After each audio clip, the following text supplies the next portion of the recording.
이 시간에 성경 요한복음 11장 25절부터 함께 교독하겠습니다. 제가 먼저 읽습니다. 예수께서 이르시되 나는 부활이요 생명이니 나를 믿는 자는 죽어도 살겠고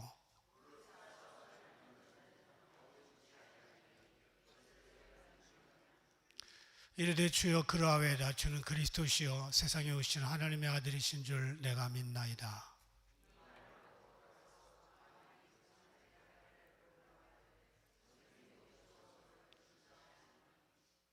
마리아가 이 말을 듣고 급히 일어나 예수께 나아가매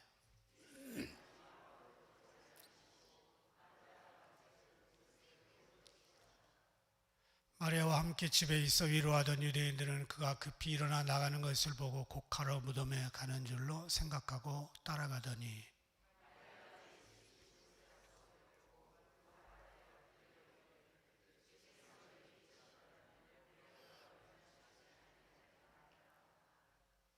예수께서 그가 우는 것과 또 함께 온 유대인들이 우는 것을 보시고 심령에 비통히 여기시고 불쌍히 여기사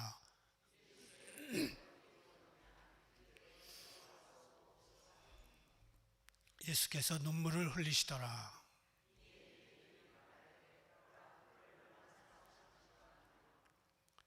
그중 어떤 이는 말하되 맹인의 눈을 뜨게 한 이 사람이 그 사람은 죽지 않게 할 수 없었더냐 하더라.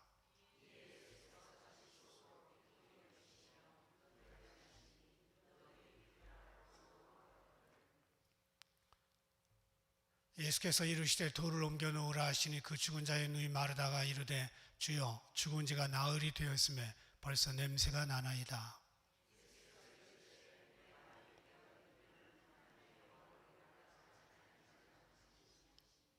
돌을 옮겨 놓으니 예수께서 눈을 들어 우러러 보시고 이르시되 아버지여 내 말을 들으신 것을 감사하나이다.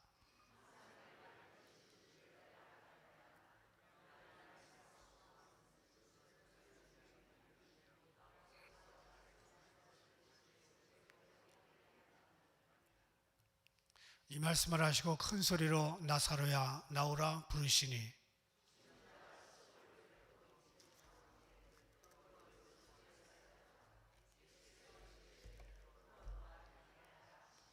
아멘. 우리 홍 목사님 나오실 때 할렐루야로 한 번 더 인사하겠습니다. 할렐루야. 지난 한 주간 동안 조용조용 말씀을 전해서 졸음을 참느라고 굉장히 힘들어 했음에도 불구하고 한 주간 열심히 이 새벽에 주님 앞에 나온 여러분 모두를 축복합니다.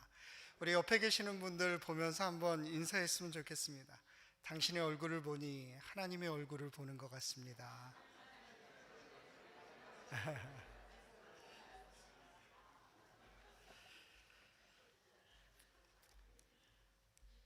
한 트럭 운전수가 처음 길을 가면서 낯선 길에서 엑시 사인을 보고 이제 하이웨이에서 빠져나왔습니다. 목적지를 향해서 계속해서 잘 가고 있는데 그 나가면서 트럭 높이 제한 표시를 놓쳐버리고 말았어요.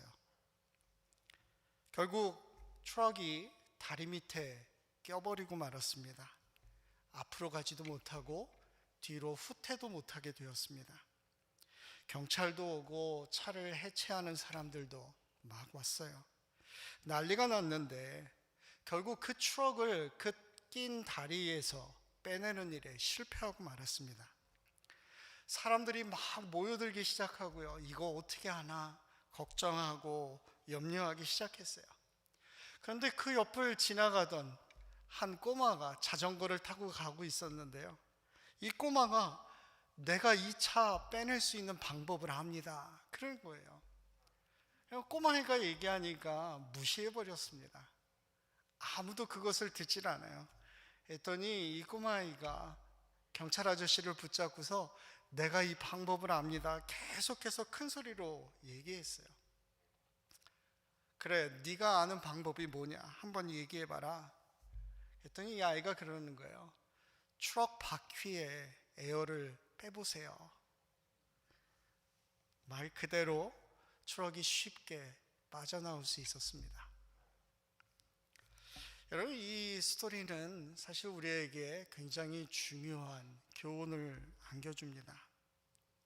먼저는 눈앞에 아무리 열심히 무언가를 보고 있어도 그 명확한 그 사인을 그냥 무시하고 지나쳐서 우리가 갈 수 있다라고 하는 거예요.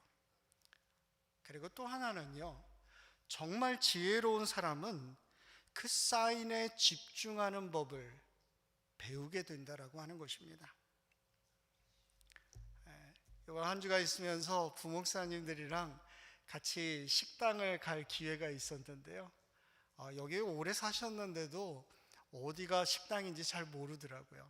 그래서 GPS를 보고 가는데요, 엑싯을 놓쳤습니다. 그래서 삥 돌아가지고 식당에 도착할 수 있었어요. 여러분, 이 사인이라고 하는 게 그 무엇을 얘기합니까? 사인은요, 내가 지금 어디에 있는지를 그대로 보여줘요. 또한 내가 무엇을 하게 될지에 대해서도 우리에게 도움을 준다라고 하는 것입니다. 이번 한 주간 우리가 새해를 시작하면서 예수님께서 이 땅 가운데서 보여주신 그 표적이 무엇인가, 예수 그리스도가 누구인가에 대해서 우리가 말씀을 계속해서 살펴보고 있습니다.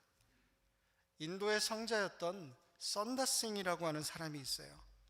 이 사람은요, 힌두교를 믿던 사람이고요, 기독교를 신랄하게 비판했던 사람이었습니다. 그런 그가 놀랍게도 회심하고 그리스도인이 되었습니다.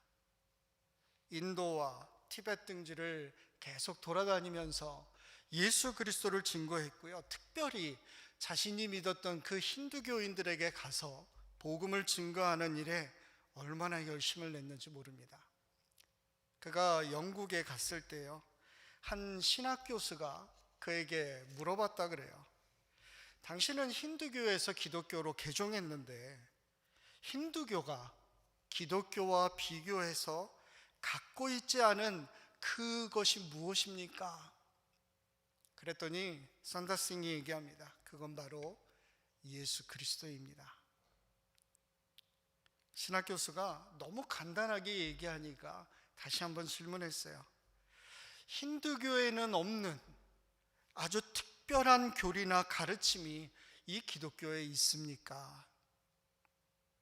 그랬더니요, 아니요, 특별한 교리나 가르침이 있는 것 아닙니다. 나를 크리스천으로 개종하게 만든 것은 바로 살아계신 예수 그리스도입니다. 신학 교수가 여전히 그 대답에 만족할 수가 없었어요. 그래서 다시 한번 얘기합니다.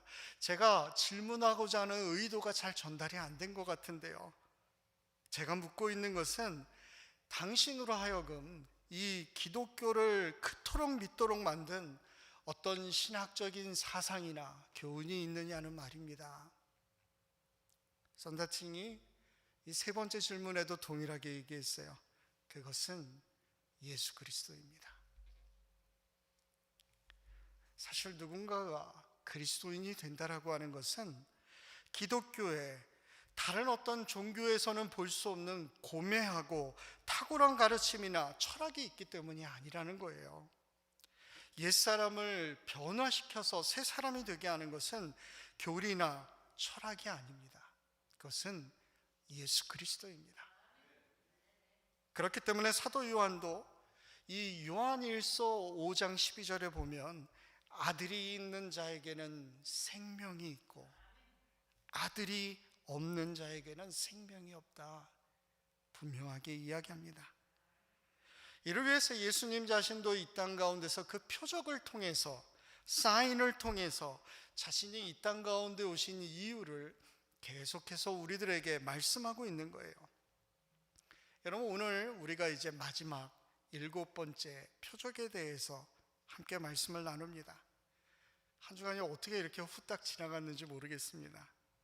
여러분, 이 마지막 시간 졸렵더라도 우리가 마지막 시간이니까 정말 졸음을 깨고 간절한 마음으로 그 예수님 발견할 수 있게 되기를 바랍니다.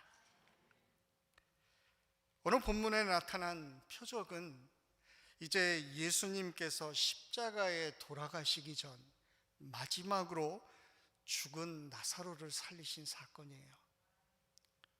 다른 복음서 저자들은 예수님께서 갈릴리 주변에서 행했던 기적들만을 언급합니다. 그런데 사도 요한은 특별히 예루살렘 주변에서 일어난 사건들을 아주 생생하게 우리들에게 말해주고 있습니다. 유일하게 이 나사로의 부활을 적고 있는 것 또한 요한복음입니다.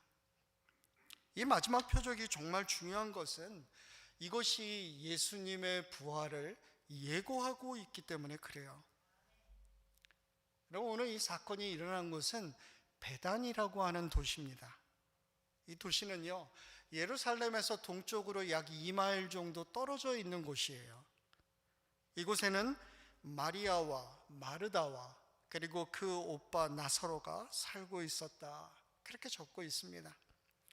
그들이 어떤 인연으로 해가지고 예수님이랑 가까워졌는지는 분명하게 적고 있지 않아요.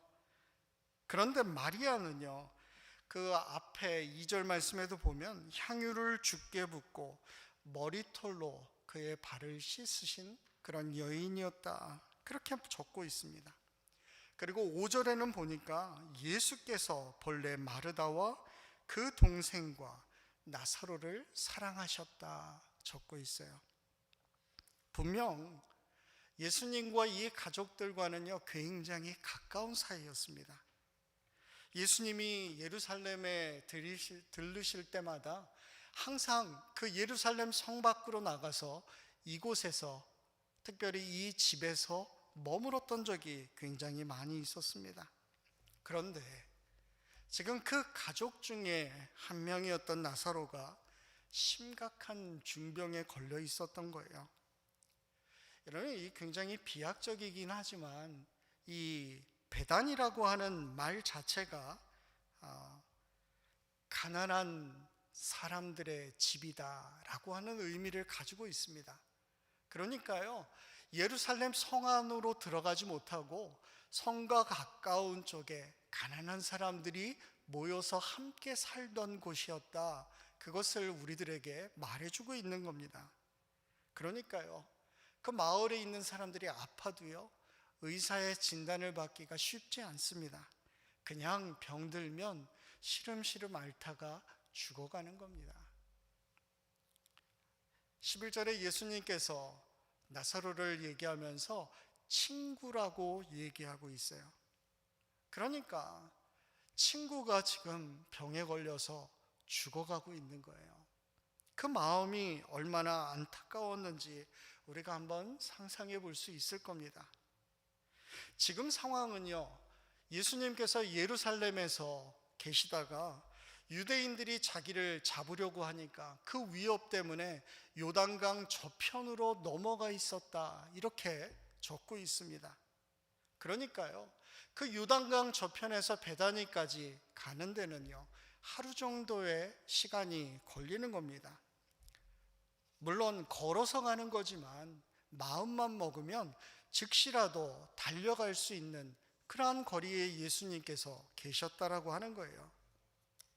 그런데 이상하게도 예수님께서 이 소식을 듣고 지금 죽게 됐다고 이야기하는데도 그곳으로 곧장 가지 않으셨어요.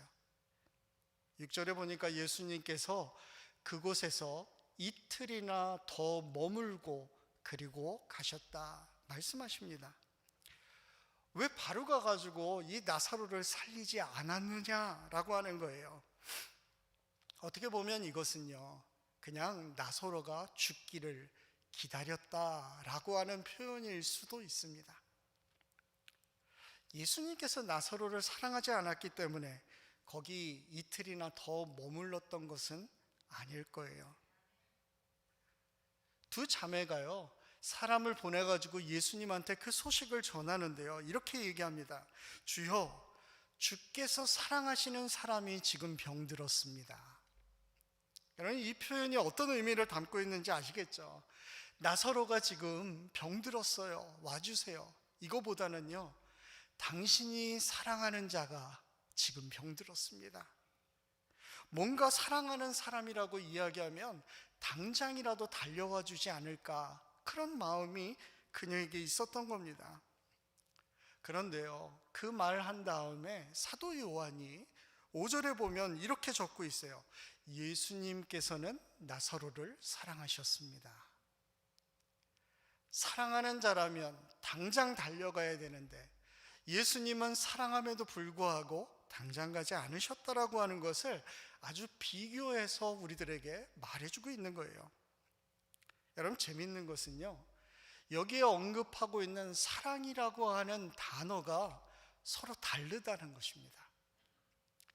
마리아가 이야기할 때 주께서 사랑하시는 이라고 할 때는요, 우리 보통 사랑이라고 하는 말을 헬라어로 얘기할 때 에로스의 사랑, 필레오의 사랑, 아가페의 사랑, 우리가 이렇게 구분해서 이야기합니다. 우리 에로스의 사랑은 그냥 일반적인 그런 사랑이에요. 육체적인 사랑, 뭐 이런 것들을 얘기합니다. 필레오의 사랑은요, 형제예요. 그리고 아가페는 당연히 하나님의 특별한 사랑을 적고 있습니다. 그런데 마리아가 이야기할 때는요, 주께서 사랑하시는 사람이라고 할 때 필레오의 사랑으로 사랑하는 사람이라고 적고 있어요. 그리고 예수님은 나사로를 사랑하셨습니다 라고 할 때 그 사랑은 아가페라고 하는 단어를 쓰고 있습니다. 두 자매는 필레오의 사랑을 이야기하고 있고 예수님은 아가페의 사랑을 여기에 말합니다. 서로 다른 사랑을 얘기하고 있는 거예요. 그러니까 상대방이 가지고 있는 사랑에 대해서 어떤 사랑인지 구분하지 못하는 겁니다. 여러분, 요한복음 21장에 보면 이런 비슷한 말이 또 등장해요. 예수님이 제자들에게 찾아가셔서 특별히 베드로에게 내가 나를 사랑하느냐, 그럴 때 주께서 내가 당신을 사랑하는 것을 잘 아십니다. 그런 대화의 장면이 3번이나 반복됩니다. 여러분, 거기에도요 마찬가지입니다. 내가 나를 사랑하느냐 예수님이 물어볼 때는 아가페로 그렇게 사랑하냐고 물어보는데요, 베드로는 내가 필레오의 사랑으로 당신을 사랑합니다 그렇게 얘기하고 있어요. 그러니까 필레오나 아가페 그냥 혼용해서 사용했던 겁니다 라고 말하는 사람들도 분명히 있겠지만, 여러분, 요한복음에 나오는 그 단어의 사용은 분명히 차이가 있는 것을 구분해서 우리들에게 들려주고 있는 것입니다. 어떻게 보면 그 대화 가운데 나오는 예수님과 베드로의 사랑은 수준이 다른 거였어요. 베드로는 필레오의 사랑으로 사랑합니다 그렇게 말한다면, 예수님의 사랑의 수준은 아가페의 사랑으로 내가 너를 사랑하는 것을 알아줬으면 좋겠다라고 하는 거예요. 이 질문에 당연히 베드로는 그 자신이 대답할 때 위축될 수밖에 없었던 거죠. 훨씬 더 크고 위대한 아가페의 사랑을 예수님은 그에게 요구하고 있었던 거예요. 여러분, 그런데 여기 이 요한복음 11장에서는 반대의 상황이 벌어진 것입니다.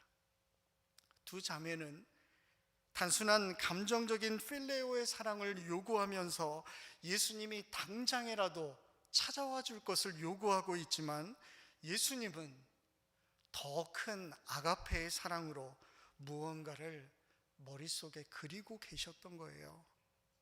그래서 이틀이나 더 머물고 그들을 찾아간 겁니다.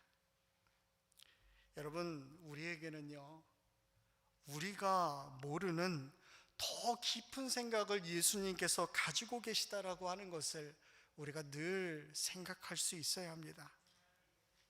우리가 예수님의 생각을 잘 모를 때가 너무 많아요. 그러다 보니까 불신앙의 모습을 표현하게 됩니다. 내가 원하고 내가 요구하는 그 사랑을 예수님께서는 나에게 잘 표현하지 않는 것 같거든요. 가수 이승환 씨가 그런 노래를 부르더라고요. 어떻게 사랑이 그래요?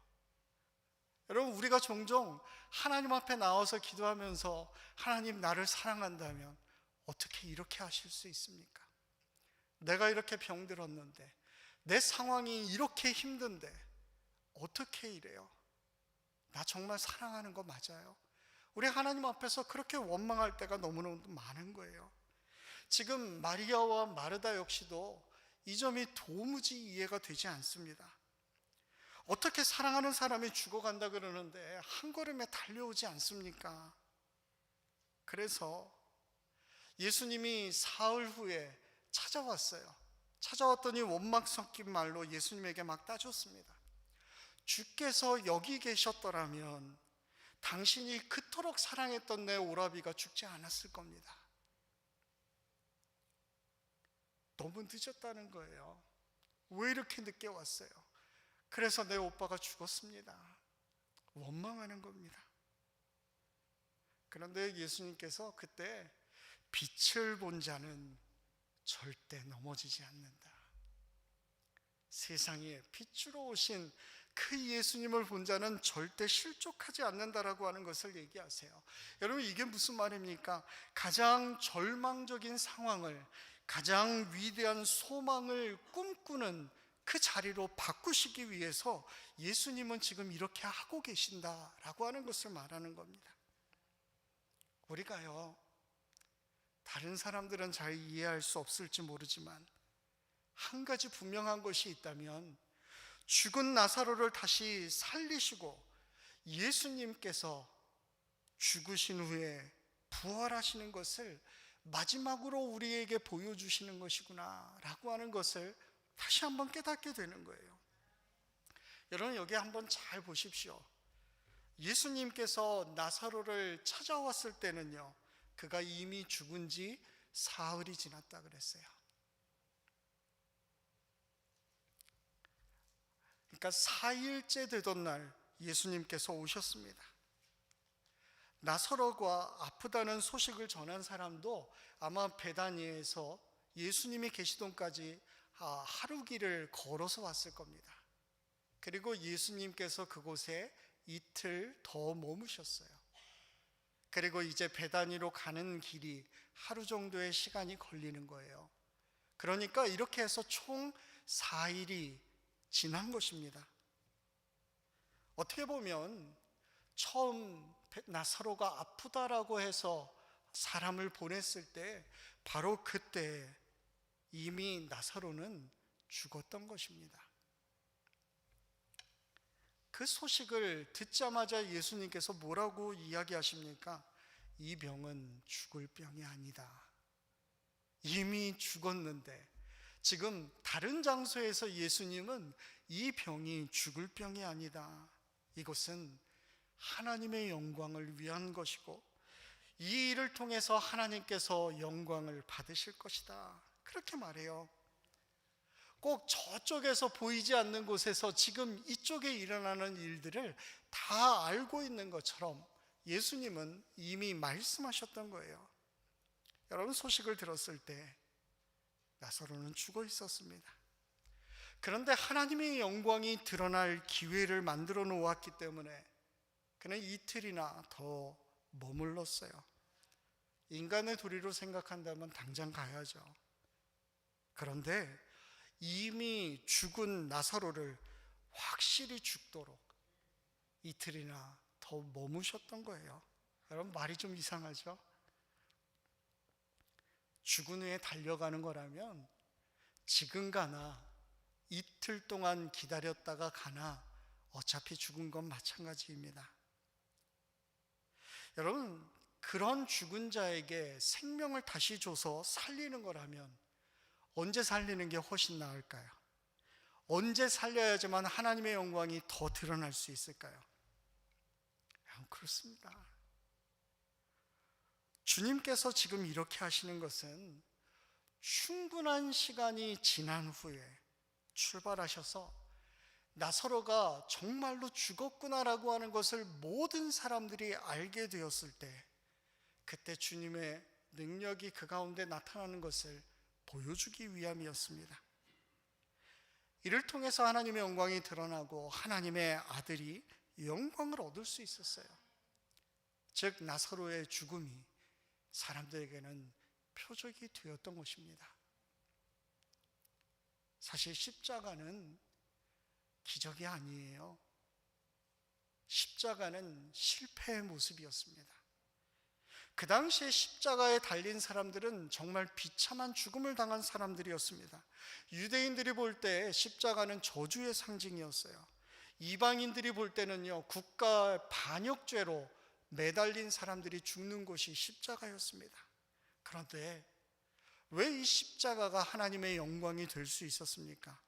바로 그곳에 예수님께서 달리심으로 하나님의 뜻이 드러났기 때문에 그런 것입니다. 우리는요, 살면서 하나님의 뜻보다는 내 뜻이 드러나기를 더 원하면서 살아요. 교회에서도 사람들이 나를 알아주기를 원합니다. 다른 교회들이 우리 교회를 바라보는 그때 뭔가 우리 교회가 더 두드러지게 드러나기를 원하는 그러한 마음을 가지고 사역할 때가 사실은 굉장히 많습니다. 여러분, 그 이유는 뭘까요? 내가 살아있기 때문에 그래요.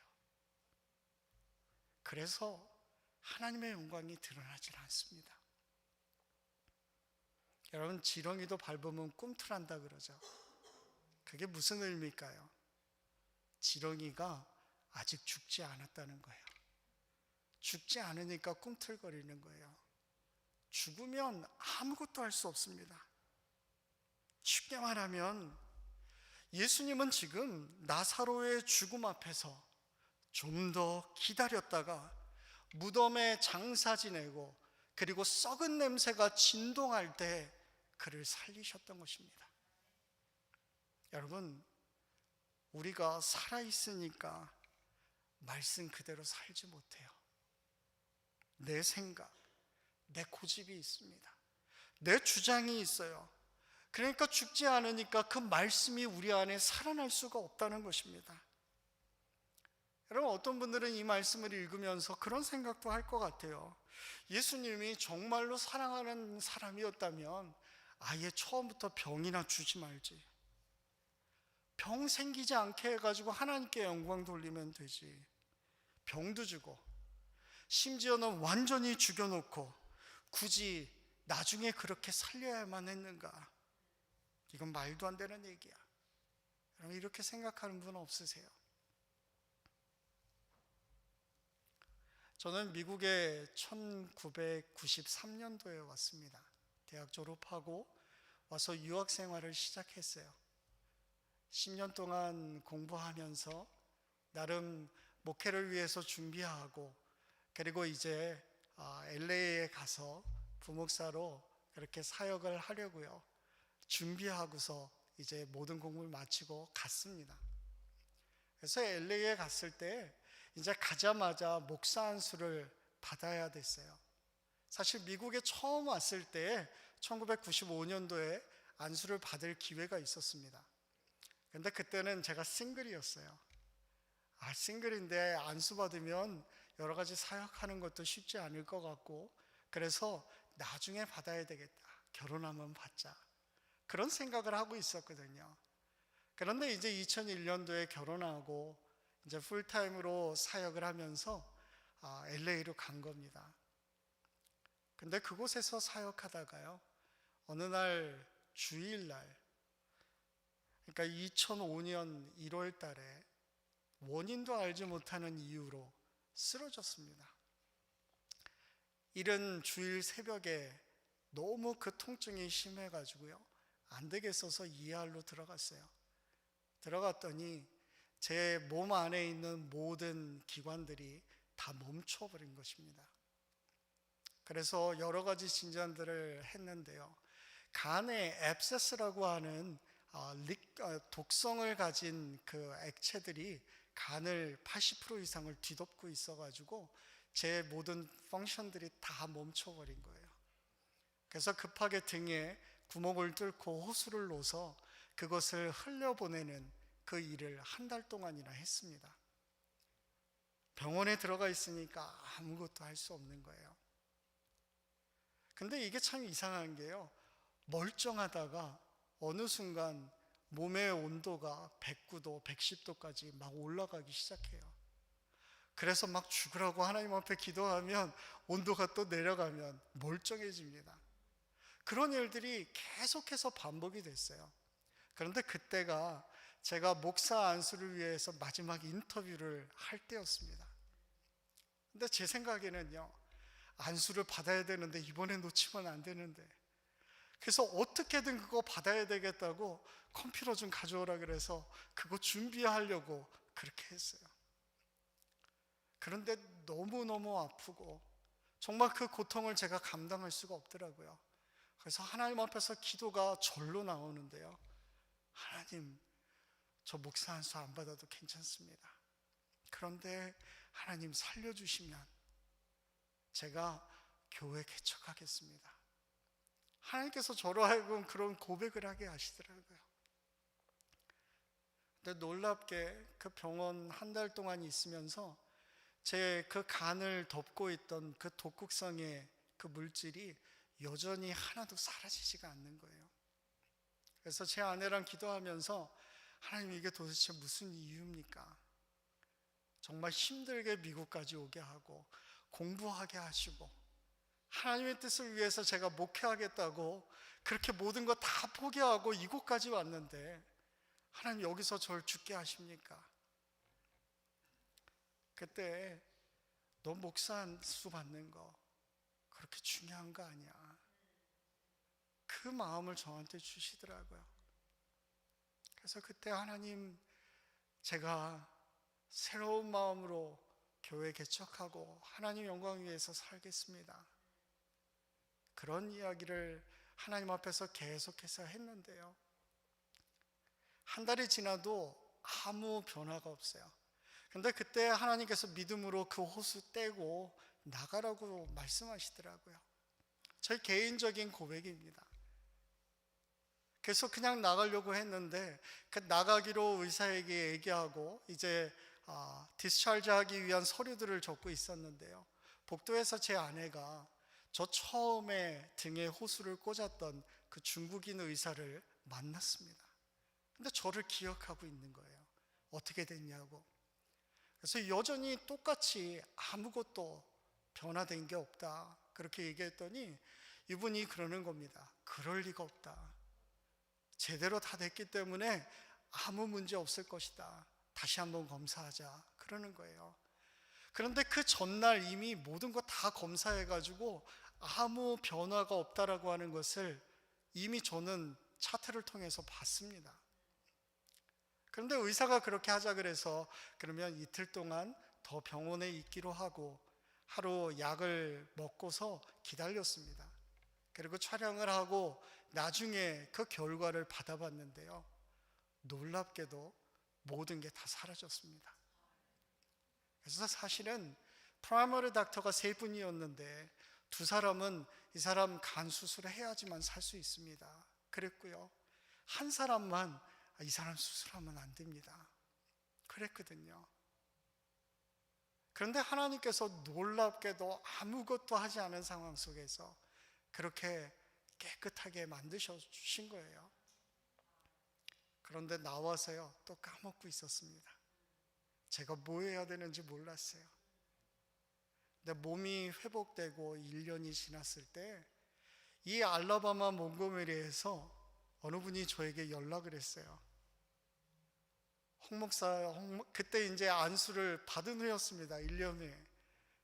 홍 목사님, 이곳에 교회를 개척하려고 하는데 좀 와주시면 안 되겠습니까? 그때야 생각이 났어요. 하나님께서 지금 일하시는 건가? 전혀 연고지도 없고 아는 사람도 없는 곳에서 연락이 왔습니다. 무작정 우리 가족 비행기 티켓을 보내가지고요, 당장 와보십시오 그러는 거예요. 그때가 여름이었는데 그래서 휴가나 그쪽으로 갔다 와야 되겠다. 아틀란타에 제 아내 가족들이 다 살고 있어서 제가 그러면 거기 하루 들렸다가 아틀란타 가서 쉬다가 와야 되겠다. 그리고서 일정을 잡아가지고 갔는데요, 그 가서 하루를 묵는 동안 하나님께서 이곳으로 나를 부르셨구나, 그것을 알게 됐어요. 그래서 제 아내가 그때 둘째 아이를 임신하고 임신 9개월째였습니다. 이제 막 한 달만 지나면 애를 낳아야 되는데, 그때 당장 모든 짐들을 싸가지고 알라바마로 오게 되었습니다. 그곳에서 교회를 개척하고 교회를 섬기면서 10년 동안 참 하나님께서 놀라운 귀한 일들을 행하셔서 많은 사람들이 예수님을 알게 됐습니다. 그곳은 한국에서 온 주재원들이요, 한국에서 너무 바쁘게 살다 보니까 교회 갈 수 있는 여력이 없었던 사람들이었어요. 주중에 너무 열심히 일하기 때문에 주말에는 쉬어야 되는 사람들이에요. 그래서 교회가 어떤 데인지도 모릅니다. 심지어 사람들이 와서는 요즘 비즈니스 잘 되십니까? 이렇게 물어볼 정도였어요. 그런데 그곳에서 교회를 섬기면서 성도들도 한 450명 정도가 모이고 교회도 건물을 구입할 수 있었습니다. 10년이 지나니까요, 이젠 그냥 움직여지더라고요. 그런데 그때 하나님께서 저에게 마음 주셨던 것이 한인교회가 없는 곳에 교회를 개척하는 마음을 주셨습니다. 원래는 세틀라이트 철치를 하나 만들어서 다른 부목사를 그곳으로 보내고 교회가 함께 세워지는 것을 사실은 생각했었습니다. 근데 하나님께서 제 마음 가운데 그건 네 욕심이야, 네가 직접 가면 안 되겠냐, 그런 마음을 주셨어요. 그래서 지금 프레필이라고 하는 곳에 가서 교회를 개척하고 지금 그 교회를 섬기고 있는 겁니다. 하나님께서는 정말 우리가 철저하게 죽고 하나님의 뜻이 이루어지기를 원하는 삶을 우리들에게 바라십니다. 사실 우리 모두는 허물과 죄로 이미 죽었던 자입니다. 단지 우리가 그것을 실감하지 못할 뿐이에요. 우리 스스로에게 속고 있는 것입니다. 그렇기 때문에 그와 같은 일들을 우리들에게 보여주시고 있는 거예요. 죽은 사람은 스스로 절대 살아날 수 없다는 것입니다. 아플 때 가서 살리면 그냥 아무리 죽을 지경에 있어도요, 그 살아난 가능성이 사람에게 있다고 생각하게 돼 있어요. 그래서 예수님은 사람이 생각할 수 있는 모든 가능성들을 다 배제시키신 겁니다. 숨이라도 붙어 있어야 살아날 가능성을 가지고 손을 쓸 텐데 이미 죽고 4일이나 지났습니다. 육체가 썩어서 악취가 나요. 이런 죽음의 세상 가운데 예수님이 오셨다라고 하는 사실입니다.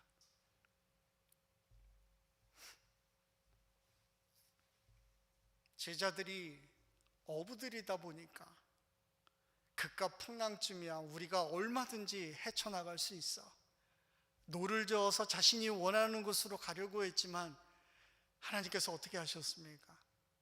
풍랑 속에서 새벽이 될 때까지 결국은요, 바다 한가운데 놓일 만큼 그렇게 만들어 주셨어요. 아무리 뛰어난 어부라 할지라도 우리가 여기서 이제 죽는구나, 여기서 끝났구나, 그렇게 포기할 때까지 기다리셨다가 예수님께서 그들에게 다가가셨던 것처럼 우리의 인생도 마찬가지일 것입니다. 아무것도 할 수 없다고 생각할 때, 난 이제 여기서 끝났구나 라고 생각할 때 예수님은 놀랍게 그 가운데 역사하십니다. 주의 말씀의 능력이 죽은 자 가운데서 나사로를 살리시고 있는 것을 오늘 우리는 말씀 가운데 보게 됩니다. 무에서 유를 창조하시는 그 창조의 능력이 오늘 저와 여러분을 살리셨습니다. 그렇기 때문에 이건 전적인 은혜예요.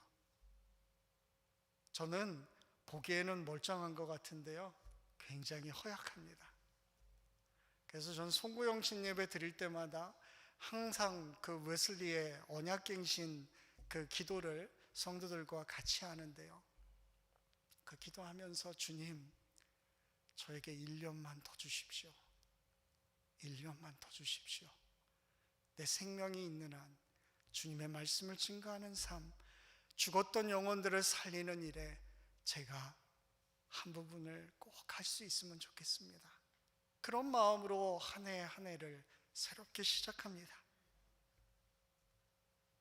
하나님에 대해서 어쩌면 우리는 주가 아무 감각 없이 그렇게 살아온 사람들일 것입니다. 우리는 죽은 자였기 때문에 스스로 반응할 수 없는 사람들이에요. 주님의 음성을 듣고 순종한 게 아닙니다. 생각해 보세요. 부활이요 생명이신 예수님께서 나사로야 나오너라 하신 것처럼 우리를 불쌍히 여기셔서 나와라 명령하시고 불러내신 거예요. 그렇게 우리를 살려내신 것입니다. 그냥 부른 게 아니라 나와라 말씀하세요. 더 이상 무덤 속에 사는 삶이 아니라 이제 세상으로 나오라는 것입니다. 여러분, 예수님께서 무덤에서 그를 불러내셨기 때문에 그의 행위는 call out, 밖으로 나오게 하신 것입니다. 여러분, 이게 무엇입니까? 교회예요. 교회. 에클레시아라고 하는 말은 죄악의 곳으로부터 그분이 불러내셨다라고 하는 것입니다. 그렇기 때문에 예수님께서 나사로를 부르신 것은 교회로의 초청입니다. 나사로는 무덤이 아니라 하나님의 공동체에 나오라고 하는 그 부르심을 지금 받았던 것입니다. 더 이상 죽음 가운데 있는 그런 인생 살지 말고 에클레시아, 교회 안에서 서로가 서로를 살게 하는 그러한 인생을 살라고 그에게 다시 한번 기회를 주신 것입니다.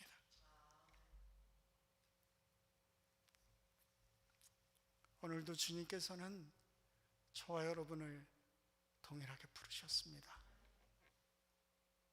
나사로를 아가페의 사랑으로 사랑하셨던 것처럼 오늘 저와 여러분을 그렇게 사랑하세요.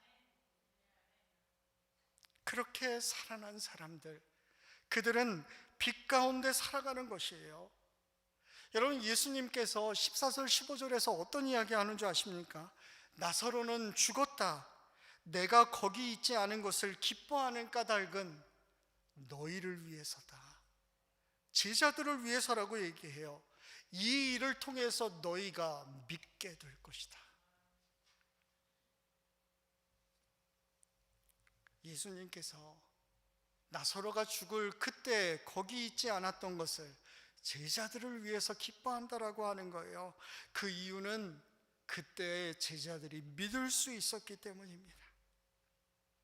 죽어 냄새나는 나사로를 살리심으로 나는 부활이요 생명이심을 확실하게 그들로 믿게 하신 것입니다. 모든 사람들은 다 끝났다고 생각해요. 나사로의 동생 마르다조차도 오빠가 다시 살아난다고 해도 그거 믿지 않았습니다. 그냥 건성건성 마지막 날 부활 때 다시 살아날 것을 내가 압니다.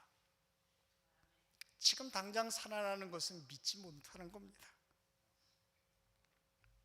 여러분, 우리도 어쩌면 이런 부활만 믿고 있지 않습니까? 다 죽고 나중에 예수님 오시면 의인은 생명의 부활로, 악인은 심판의 부활로 부활하는 것. 그런데 예수님은 지금 그거 얘기하는 게 아니에요. 미래에 부활하는 건 얘기하는 것이 아닙니다. 지금 내가 부활이요 생명이라는 것을 너가 믿어야 한다.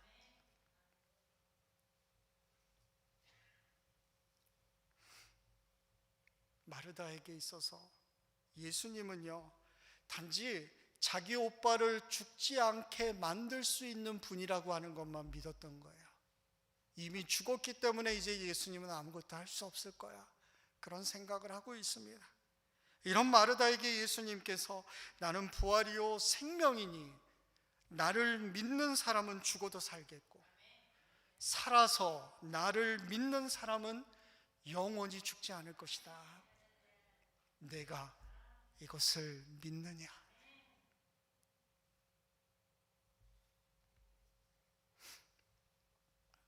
그리고 나서 예수님께서 나사로가 죽어 있는 무덤으로 가셨어요. 그 무덤이 굴이었기 때문에 돌을 굴려야만 했습니다. 그 큰 돌을 치우라고 사람들에게 명령하셨습니다.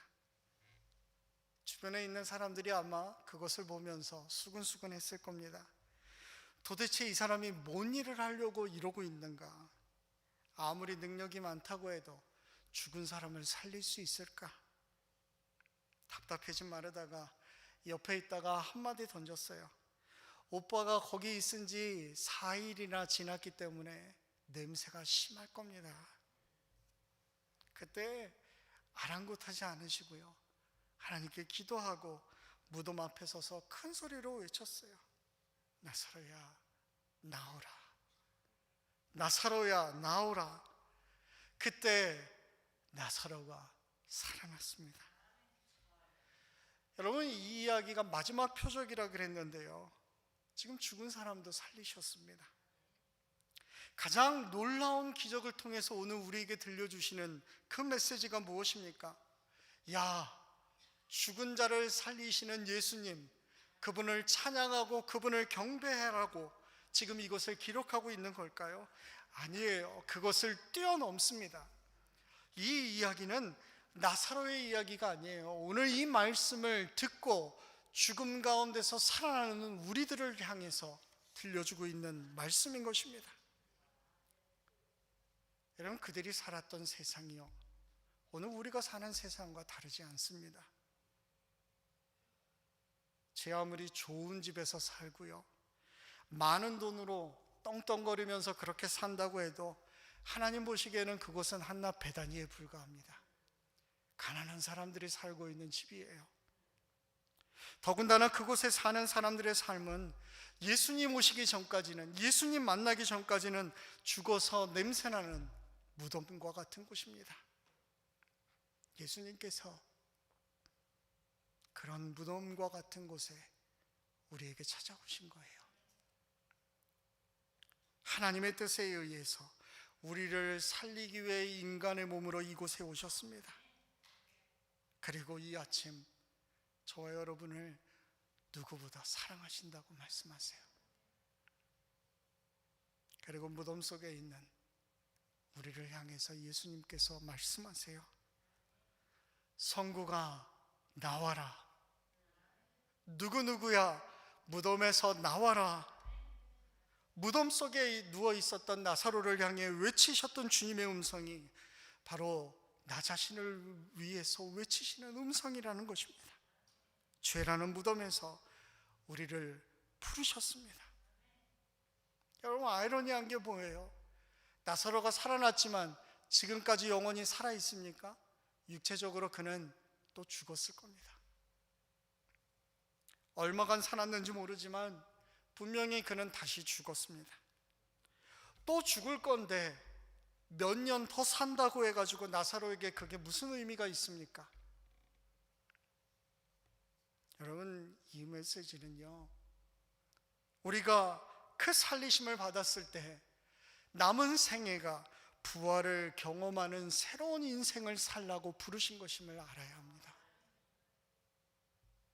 전적으로 나를 살려주신 그 예수님의 은혜에 감사하며 그렇게 하루하루를 사는 겁니다. 우리가 예수님 믿는 거, 부활하신 예수님 믿는 거 아닙니까? 내가 지금 죽어 있는 것 같은 몸이라 할지라도 오늘 부활을 위해서 나를 부르신 그 주님의 말씀에 순종하며 오늘 하루를 사는 거예요.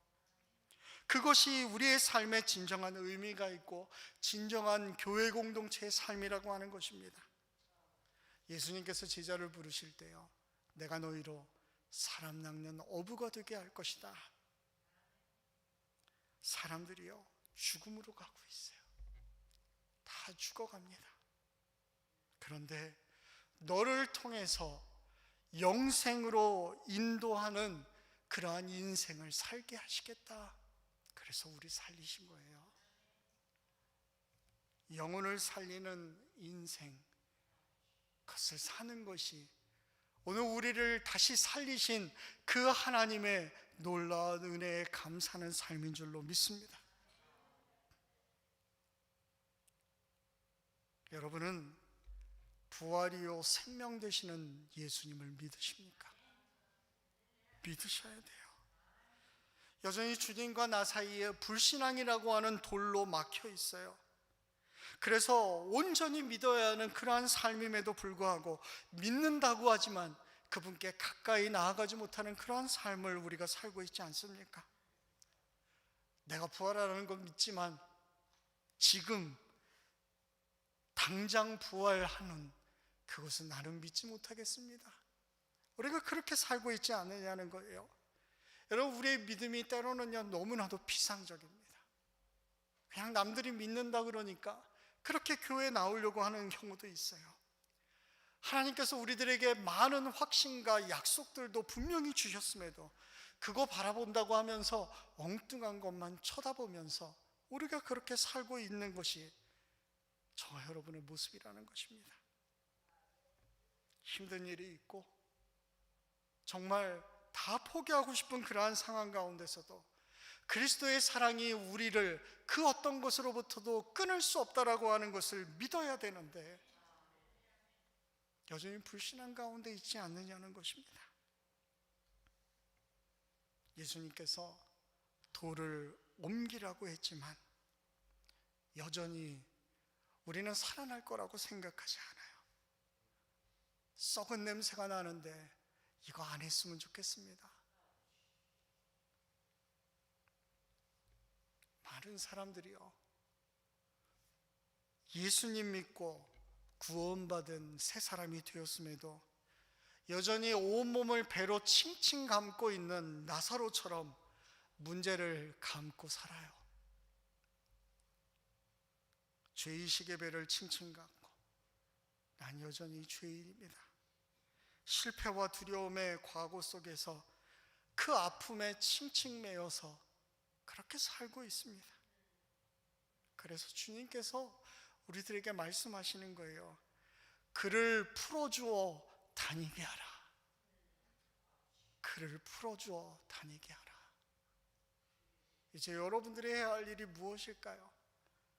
이 말씀 가운데서 나를 부활하게 하신 주님, 다시 살게 하신 주님, 이제는 나가서 그렇게 칭칭 매여 있는 사람들 풀어주게 하라고 우리를 부르셨던 것입니다.